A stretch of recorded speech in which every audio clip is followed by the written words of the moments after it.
Ah.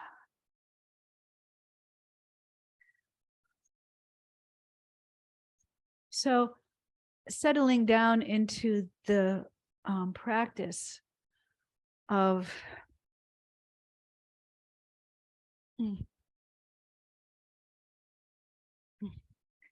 the heart-brain coherence. Now, we've done this over and over. We've been practicing and studying this for 3 years. Those of you who have been here for 3 years. And the practice is to find the heart and the heart space. Now, you have to consider how the heart and the lungs and the circulatory system and the nervous system and the neurites of the heart and the neurites of the brain connect. And you can think of your whole upper body, and then think of the lower body as you can breathe into the belly. So this belly breathing is really important too, to extend the belly as you inhale and touch the heart with gratitude and the brain. So you're working with that breathe gratitude through the heart. I just learned something new the other day from Greg Braden. And if you don't know his name, I'll try to remember to put it in the next email. But that at the tips of the DNA are these things called telomeres. And I've been sort of studying these telomeres for a while. They're a protective cap that erodes with stress and age. And it's one of the determinations of lifespan is how well the tips of your DNA are protected by these telomeres. And heart-brain coherence relieves the stress on your DNA. So today, while you're thinking about and you're breathing gratitude through the heart, and remember, it's gratitude, appreciation, caring, and compassion, the most powerful energetic expansions of the electromagnetic field of the heart through those 4 words. And working with that, and you can see your DNA. So imagine, because you know what DNA looks like on the microscopic level, and you know how it's structured. So seeing that and seeing the tips of the DNA, and just imagining, just make up an imagination sort of image in your consciousness of DNA, and inhale and exhale with gratitude. And yes, there are disruptions, and yes, there is gratitude. And there's always something to be grateful for.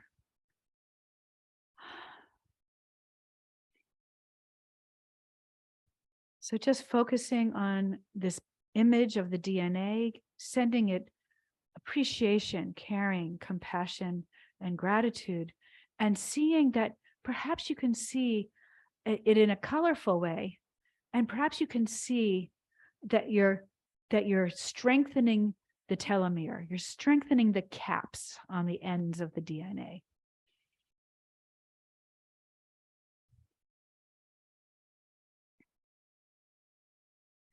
Now, the less stress we have, the more these caps don't disintegrate. At least that's the vision I have, is that they kind of wear down, or they stop protecting the ends.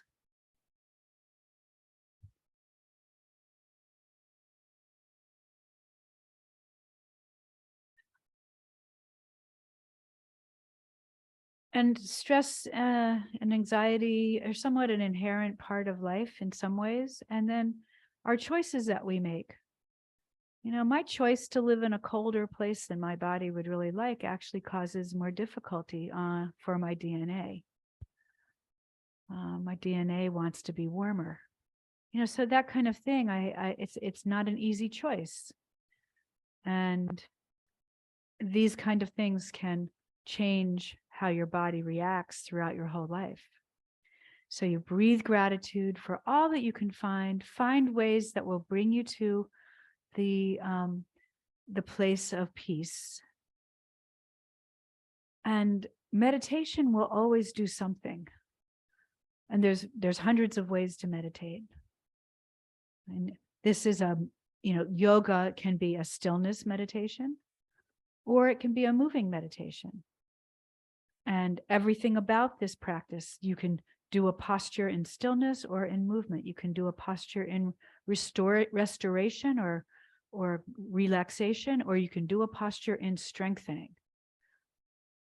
Demystify this practice to exactly what you need for this moment.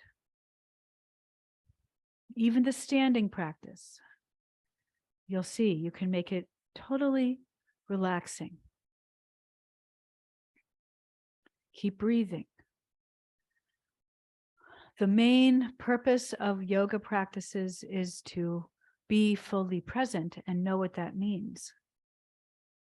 Full presence is being fully present in this moment with sounds and smells and the feeling of air on your skin and how your body comes to the moment. What parts of the body touch the floor and what don't.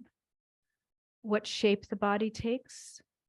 If you're feeling relaxed in that position, or you're feeling like you're holding some tension in order to be in that particular position.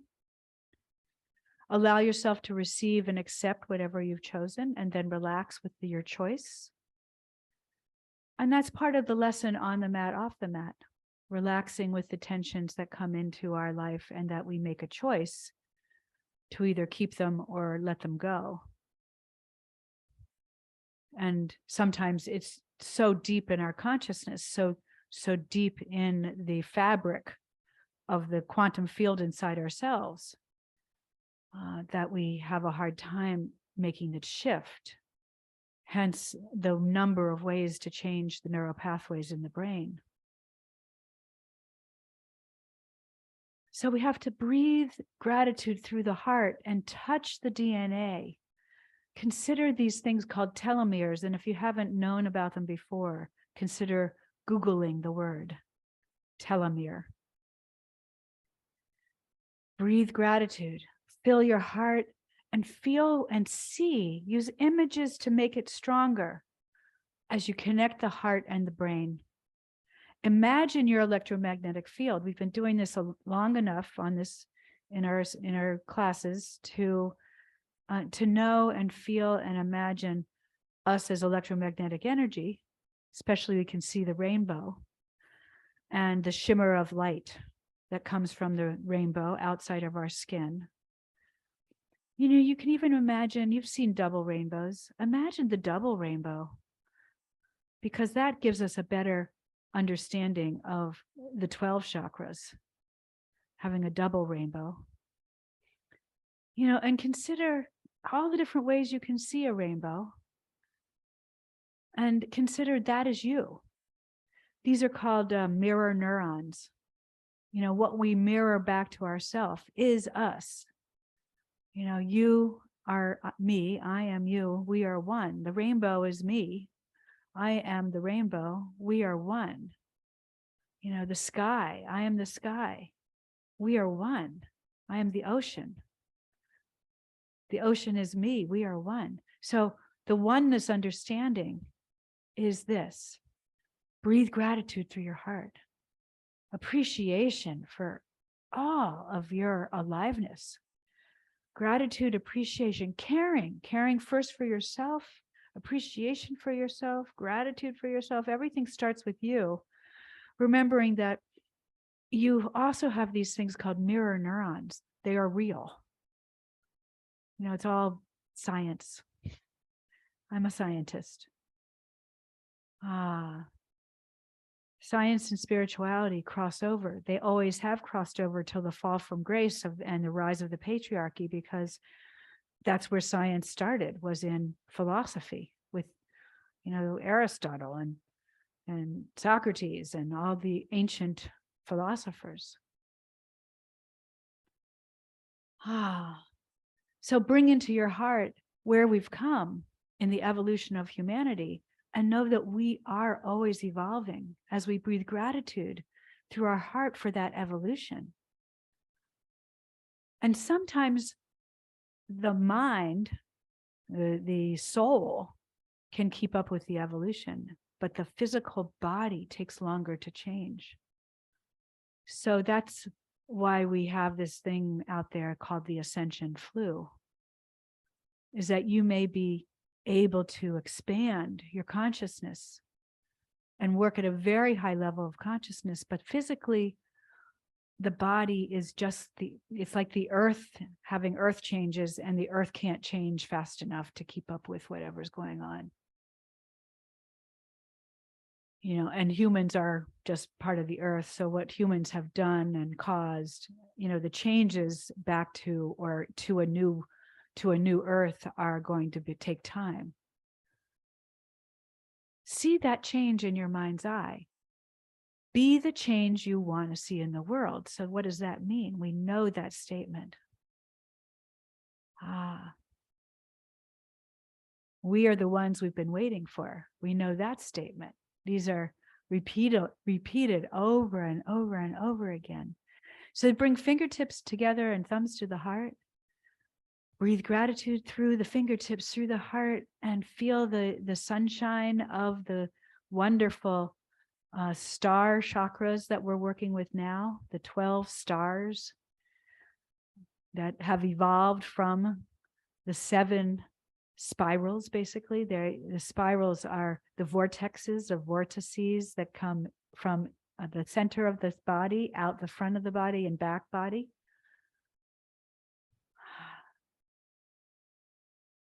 Those spinning vortices have helped us with our evolution, as we've also noticed and understood what the vortex means. It's the black hole. It's the center of the galaxy. It's the whirlpool. It's the vortex of our own travel, mind travel into a vortex when we're going through a great change, where we have to go down to come up. And then bring the thumbs to the third eye and go to that place of imagination, inspiration, intuition, and integration. And if you haven't taken them apart yet and found out how many sensory perceptions are within each of those words, imagination, inspiration, integration, intuition, there are loads of sensory perceptions. And if you haven't looked up sensory perceptions beyond those 5 or 6 that we kind of learned over the last 50 years, there are way more, and you are already there, because the new human has to perceive in a different way. Then tap the top of your head to remind us we're working with this image called the violet flame. Now, not everybody on the planet's working with this, but a few of you on this call have really embraced this, and you've worked with errorofpeace.com. But with this, we're really working with the expansion from the 7th chakra, using the heart and the heart-brain coherence and the power of the force up to bring us to the higher chakras. The soul star chakra right above our outside of our skin. The universe chakra, that's like supposed to be like a cord or a channel to the galaxy. And then the galactic chakra. And then the divine gateway chakra, the understanding of the universe chakra to the divine gateway. So wow, think of it. You are the universe. The universe is you. How do we take that in? We work with imagination, inspiration, intuition, and integration. And in 100 years, we'll have a whole different vocabulary. Then bring the hands to the heart. And kind of in a sealing, I think that this posture here, which is prayer position, or namaste, I honor you, I honor me. In many traditions, it's hello and goodbye, but it's really an honoring by a little bow and hello and goodbye. It also feels like a sealing for a meditation for me. Bring our hands to the heart and seal it at our heart. Fingertips up towards the higher consciousness. Then take it and hold the pinkies and the thumbs together, and open up the fingers, the rest of the fingers. And this is the opening of the heart. So this is the opening of the heart. And some people call it the shining of the light up to the face. This is the opening of the heart to the face of the great mystery, the face of God, the face of the all that is, the face of the unmanifested presence, the Ein Sof, the El, of the Elohim, the hundreds of names for all of the aspects of the divine. Opening up to that in this posture, in this mudra. Then take a deep breath in. Shake out the arms, shake out the legs. Push everything away. Drop the knees side to side. If you've been seated, if you're on the floor, drop the knees side to side. If you've been lying down, if you're in a chair, drop the knees side to side. Check in with the pelvis.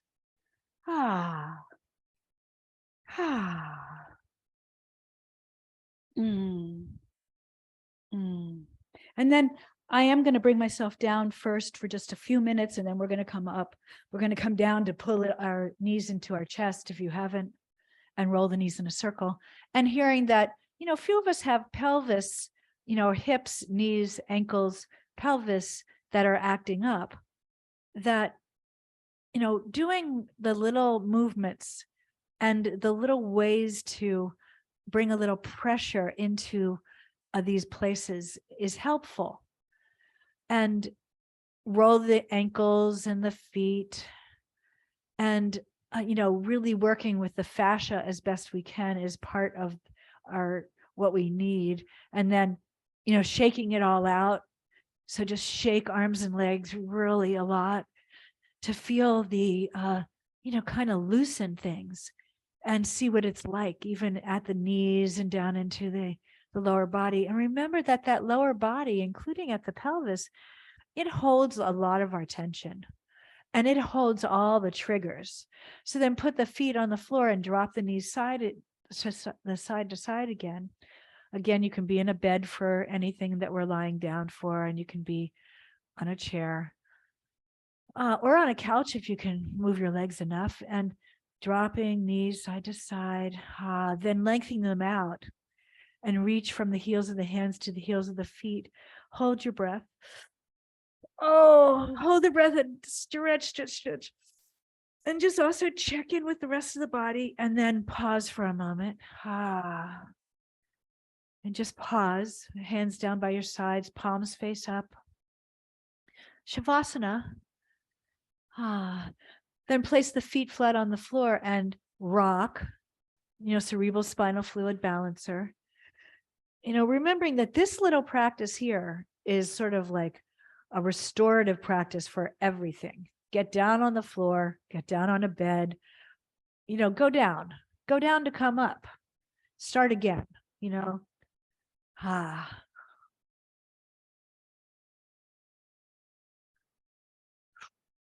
Then pull the knees in and put the feet up or not, like hold behind the knees, use a strap, hold on top of the knees, or come up into happy baby and catch the toes or the ankles. And I'm doing this because it stretches the pelvis a little bit deeper. And then see how far to the side you can go. And you may want to just hold underneath the knees and just, maybe your elbow would be caught on the floor, and you're not going to go that far, but you are going to massage the lower back. And that's part of what we want to do here.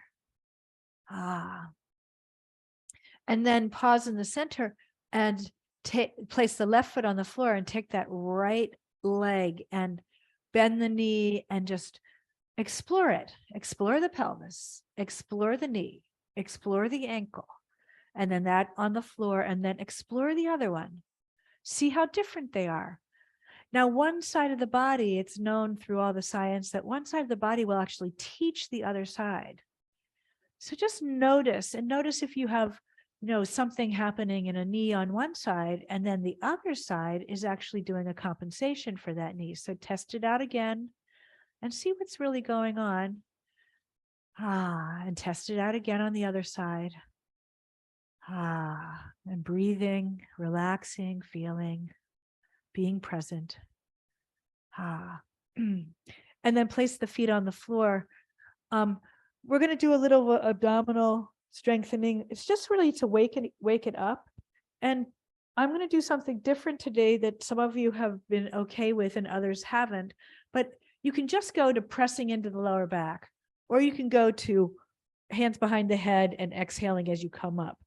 I'm going to roll up. No, I'm going to bring my head off the floor and come to the pumping of my arms. So your feet can be on the floor and you can pump the arms. You can have,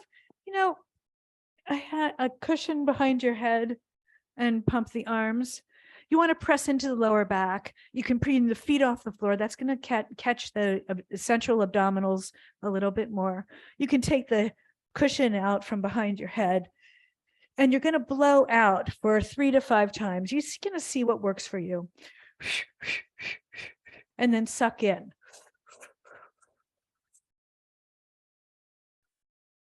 If you need support a little bit behind your head, then go a little bit, one hand behind the head, keep that right arm moving or the left arm.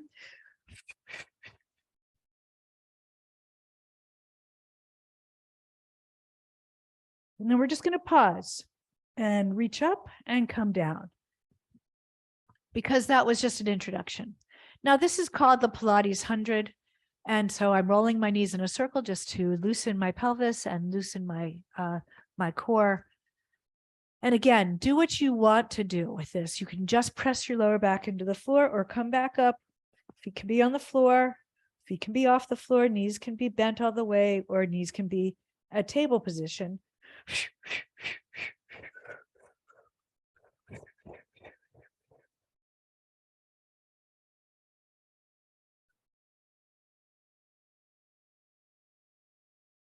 And then pause for a moment, take a breath, and bring yourself down. Either come over to your side and push yourself up, or rock yourself up. And we're going to come right onto hands and knees. Now, it doesn't mean you can't be on a chair. You can sit on the edge of the chair and move your spine.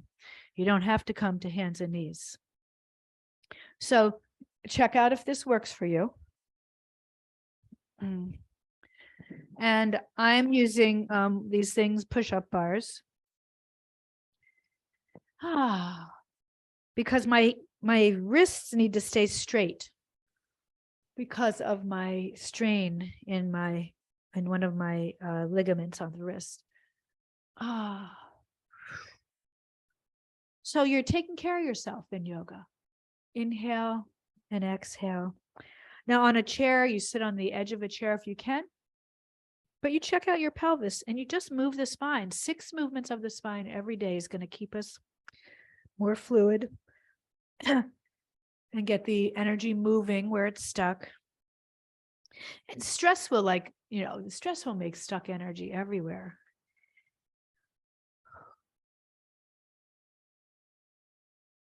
And triggers, all the things that trigger us into anxiety. And then hold for a moment. Don't hold your breath. And hold the other direction. Don't hold your breath. Take a breath.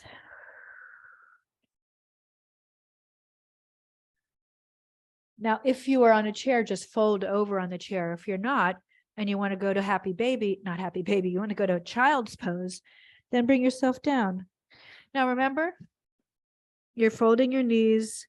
It's really pretty hard on the knees. So you're either widening your stance, you're using a cushion behind your knees, or you're doing puppy stretch. Puppy stretch is kind of on your elbows. Hands or a block can hold your head up. Real full puppy stretch is a back bend. You put the head on the floor, so maybe even the chin on the floor. Have you ever seen a puppy kind of with their paws out and they are kind of, wagging their tail? That's where it came from. But they're looking up at their owner. So I can't quite get down there anymore, but I can get to my thumbs holding my head up. And then stay there. You have a bunch of choices here. Stay in child or in puppy stretch, or come up. And I need to do this for my arms, and I need to do it to get a better back bend. So down and up. And so it's a vinyasa movement. Inhale, exhale, inhale, up, exhale when you get there. and back and forth.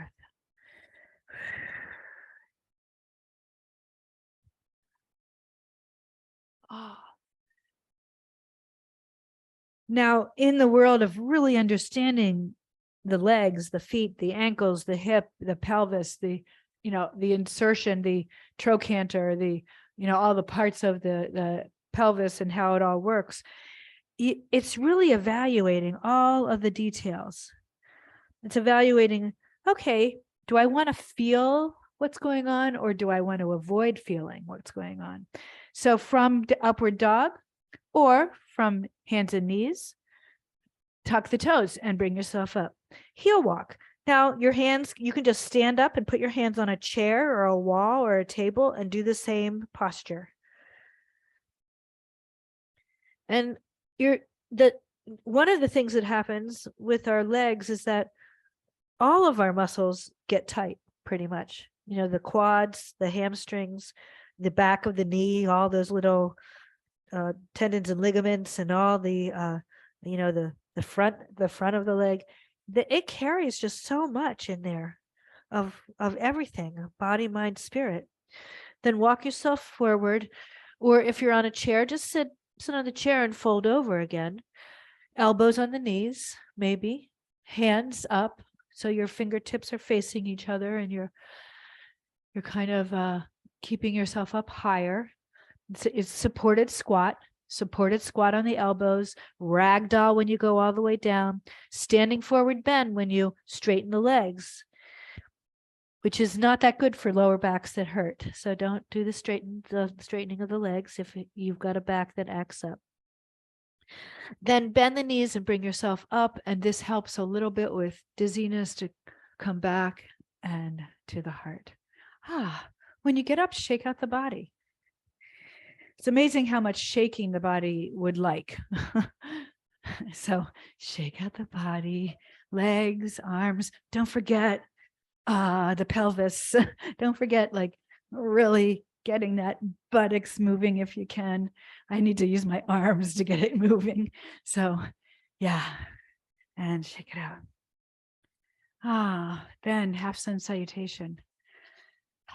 Just take a moment to know that this is happening all around the world at all hours, 24 hours a day. Half sun salutation or full sun salutation, which is kind of tricky. So we don't do it very often, but it's in the back of my mind to, like, do it when it feels right. Inhale down and up and back, little back bend, swan dive down, bend the knees. Straight legs, flat back, look up. Exhale down, inhale up. Now, if this doesn't work for you, you just go to the chair and you go inhale down and up and back, swan dive down, hands to a chair, straight legs, flat back, look up, exhale down, inhale up and back and to your heart. So it's a breath meditation and a moving meditation. One more time. Inhale down and up and back. Exhale down. Open the heart. Ragdoll, straight legs, flat back, look up. Inhale, exhale down. Inhale up. And to the heart. Inhale up. And toe balance today. So toe balance is up onto the ball of your foot, and watch what happens to the feet. Watch them wiggle a little bit, feel it. What's going on up in the leg to make this work for you? If it doesn't work for you, or you need to just go to a wall and just come up and down onto the balls of your feet. Just see what's going on to be able to do that. You're evaluating, or hold on to a back of a chair, whatever you have in your space. And then when we come down, it's ride the wave, because you are the wave. I mean, everything else is the wave. You're the ocean. Everything else is the wave. All the different waves coming in. There's all the different things happening all over the world.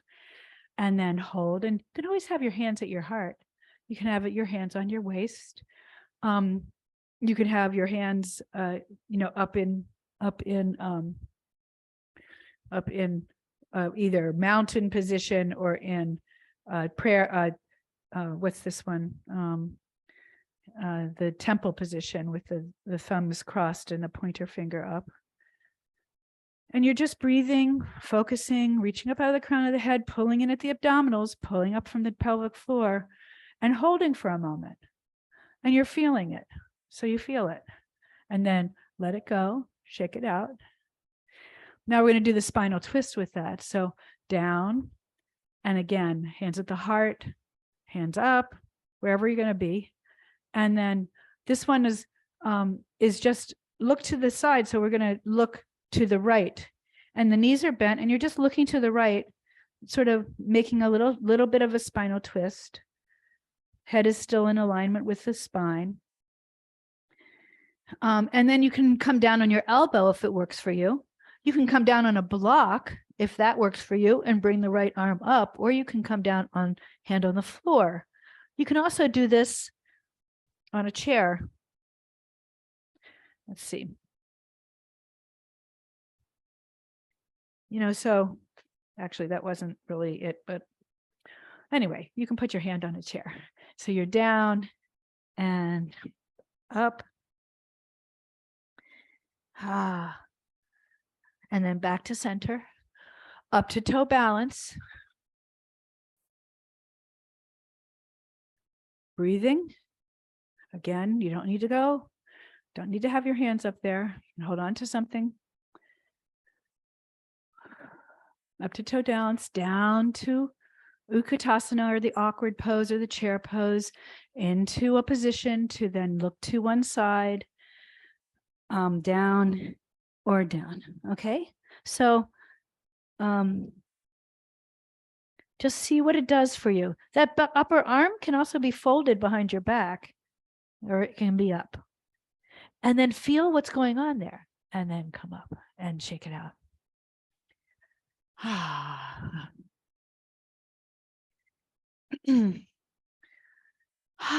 Take a breath, and let's do the breath of joy, because that's always very stimulating. Now, remember, you don't have to go. It's more of a breath practice, but it can be very physical or less physical. So 1, 2, 3, and it can be or it can be or it can be and sweep the floor. So that's how you make it less or more.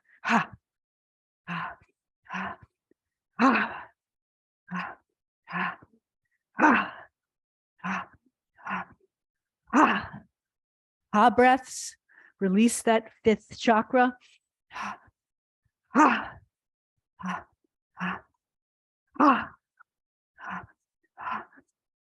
Always at your own pace. Doesn't matter how many you do. And last one. And then hook up. The hook up, it's for dizziness. Some people get dizzy with this posture. Some people not. But it's a very energy moving posture. So heel toe, heel toe. Heel toe. Breath.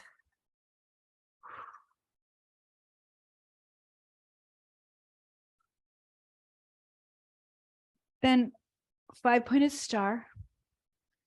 And again, if you're, if you need to be seated or you're in a bed, 5-pointed star, you can do it. You can put both arms out, both legs out, if your legs don't slip around, or you can have just legs wide. And then side to side. So 6 movements of the spine. This would be the side to side. And you can do it in a lot of ways. Bend your knees. For some people, that's better. You can have one hand on your waist. You can do this with your feet together, right? So really you're matching it to your body. Or you don't have to hold on to the waist. And breathing, and then hold.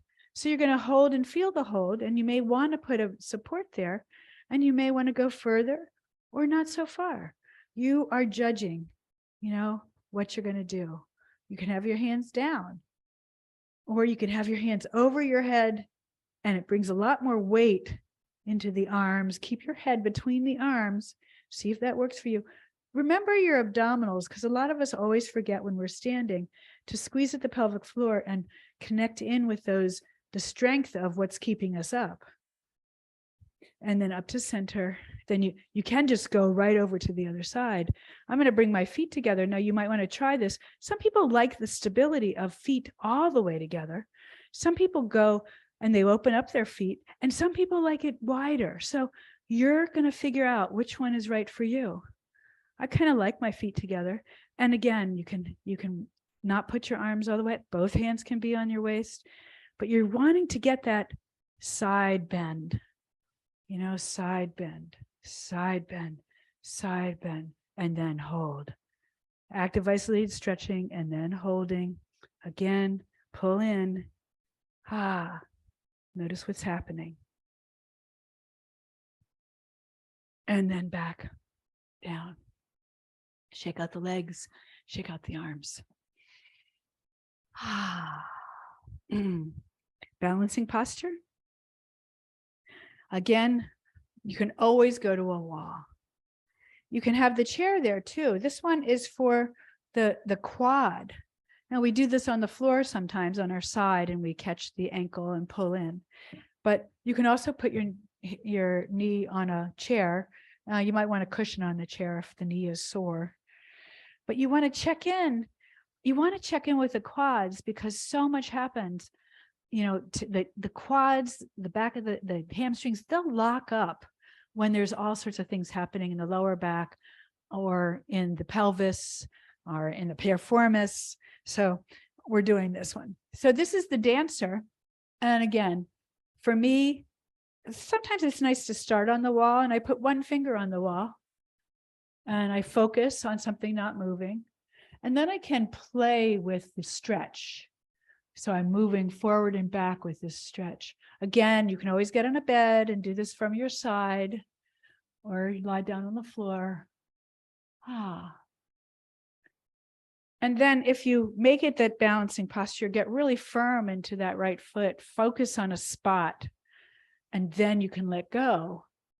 Maybe your knee has to be a little bent, and you're just experimenting, breathing, reaching, feeling, and allowing, and then release. Other side. Again, lots of options here. Focus. Notice the difference in the two sides.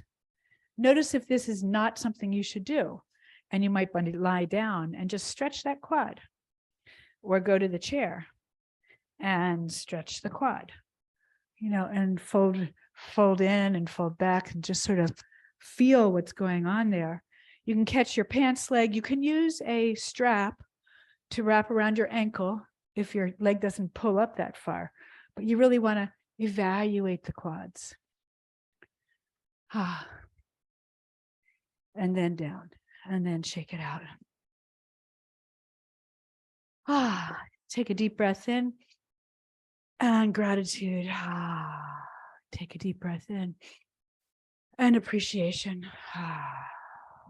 Take a deep breath in, caring, compassion. And close your eyes and pause for a moment with the hands at the heart as you imagine your energy field. Imagine your telomeres. Imagine your DNA. See the form of like just one strand. You can just look at maybe one double helix, and just imagine putting caps on the ends of the two intertwined pieces with all of the connections in between, all of the snips. And then let that go. As we come to towards the end of our class, I just want to do one warrior. Warrior one. This is like the part of ourself that is gonna, roll with the punches, be strong within the challenges, find the the goodness in the darkness, find a light. And step forward, other leg back. You can see that the posture itself gives you that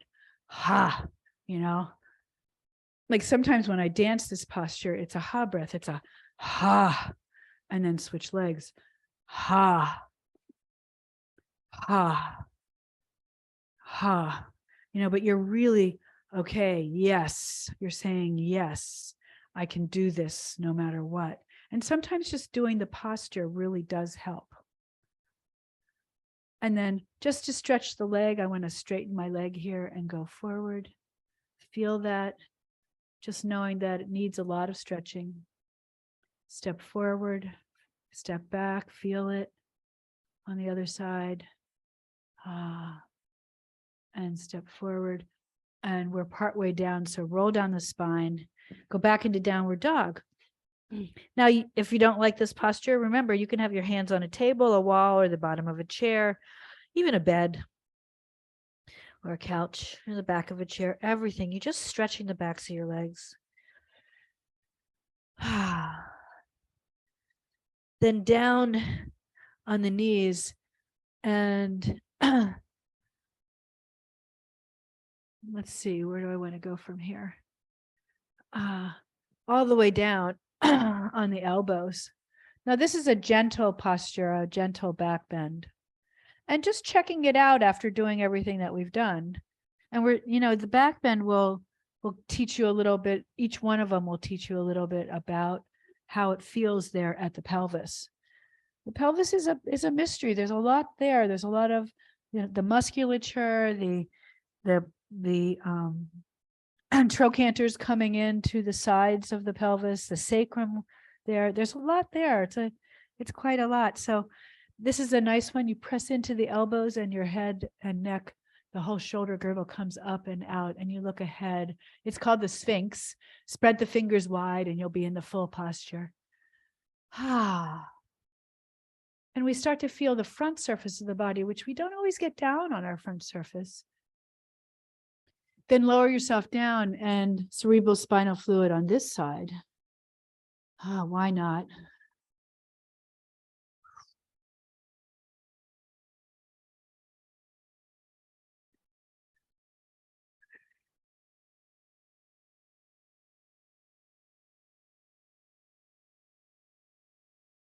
And then rolling over to our back.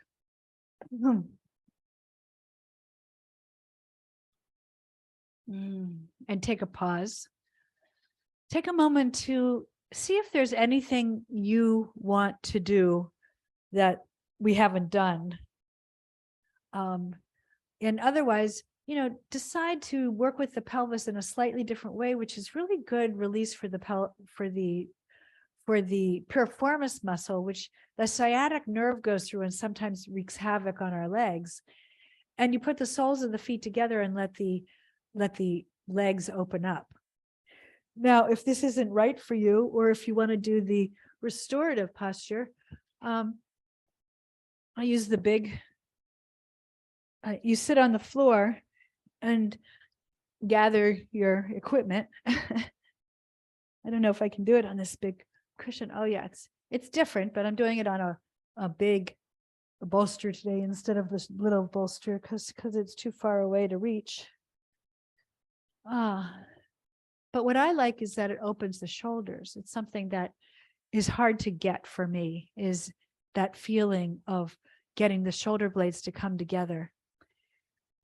It's not something that it's natural through the day to open the shoulders.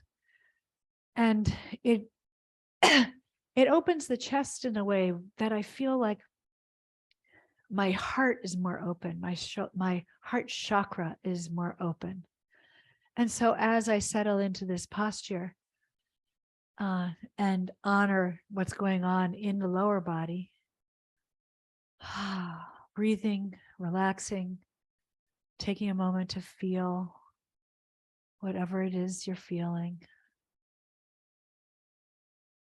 And again, sometimes this kind of way of putting the soles of the feet together can be really good for the pelvis. And it can relax some muscles of the piriformis and also the some of the other muscles that hold us up, and therefore it they re-educate to be relaxed, and they need the rest. They've held us for too long.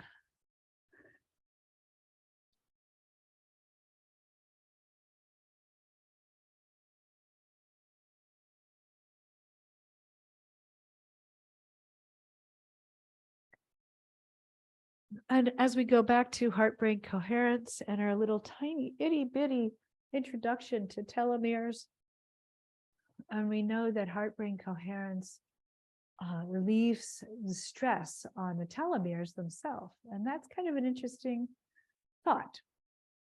Again, Greg Braden is my source, a well-known scientist in science and spirituality.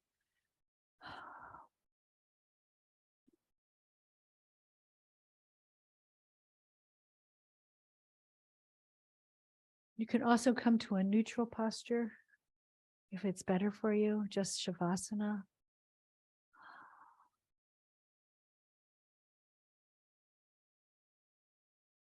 Breathing gratitude, filling the heart with gratitude, filling the brain, and then seeing if you can imagine the light outside your body, the shimmer, the electromagnetic field, the rainbow shining and coming together. Just make this image in your consciousness. Then imagine the new human with 12 solar chakras. 12, what they say are the lost strands of DNA, and 12 aspects of deity. The number 12 is up. And there's others that I can't remember right now, but there are these 12, the number 12, and it all is related to the physical manifestation of the change to the fifth dimensional or fifth vibrational level of awareness, which is the ascension to this other vibration.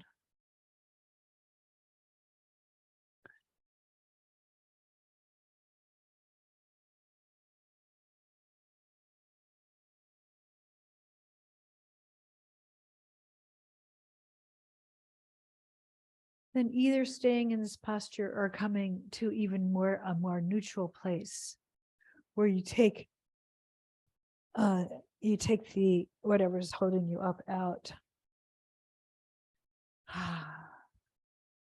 I come into constructive rest for this, which is feet wider than the knees. And just see if that works for you. See if it feels better than extending your legs or putting your legs over a bolster, your knees folded over a bolster. Ground into the earth and feel gravity pull you as you relax from the toes to the crown of the head to the fingertips. So send this message of deep relaxation to the toes. Relax the soles of the feet and the ankles. Relax the knees. Relax the quad, the hamstrings, the quads, the hamstrings. Relax the shins. Consider all the parts of the leg that could be holding tension. And then up into the pelvis, relax the sacrum, the sacroiliac joint, the piriformis muscles, the gluteus muscles, the gluteus minimus and maximus, and then up to the quad, the QL or the quadratus lumborum. Relax. Now imagine the psoas, if you can. It attaches to the front of the spine and to your leg to help lift the leg, to help lift the leg up. Relax the psoas muscle. It sometimes gets really tight. Oh, just imagine this long muscle that connects to the front of the spine and into the leg, and you're gonna relax that whole long muscle that helps you bring that knee up.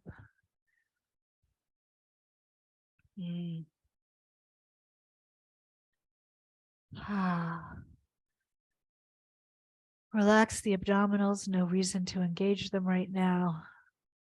Relax the torso and all of the muscles of the chest and intercostals and the diaphragm, gentle, comfortable breath, all of the inner organs. Just see if you can imagine them all relaxing. And then imagine the shoulder girdle and everything up there above the heart, everything's relaxing. Feeling gravity, get heavy. Allow your body to feel its heaviness. Arms, elbows, forearms, upper arm, wrists, fingers. And then up into the face, the neck. Just feel gravity pull the cheeks down as you open the mouth. Feel gravity pull the the eyes a little deeper into the sockets, allowing the eyes just to rest. Feel the forehead rest. Feeling gravity. You train yourself to feel gravity pull. Gravity is part of the equation of the quantum field. So now you're allowing yourself a little bit more to float in the fabric of space-time, in the fabric of the quantum field. And you can imagine the fabric inside of your body of the interstitium or the fascia. Imagine that all learning to float and learning to respond to gravity, allowing yourself at a deeper level to relax the fascia. Then bring the hands to the heart. And you'll see it takes a little using of the muscles of the arms, and your hands come to your heart. And we have a blessing for the whole earth. May we have peace, and may what we do here go out onto the world and make more peace. Peace, shalom, salam, pak shanti, pache, mir, malohia, Frieden, hung song.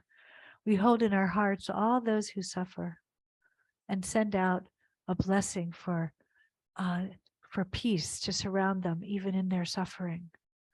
May they have a practice that helps them get through their hard time.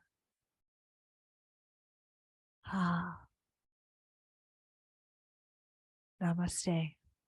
I honor you. I honor me. Then just stay there. If you need to just stay there in Shavasana, don't move.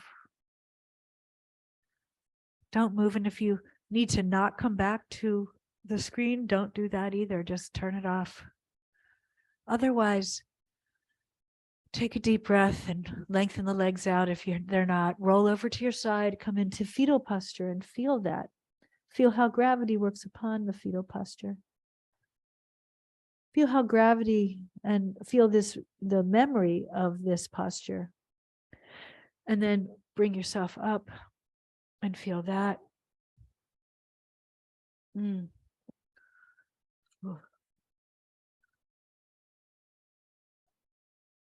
then preparing yourself to come up. Thank you for being here. I'm going to go onto my knees and come up into downward dog first and rock myself forward because I kind of like that feeling, but just come up as you do. And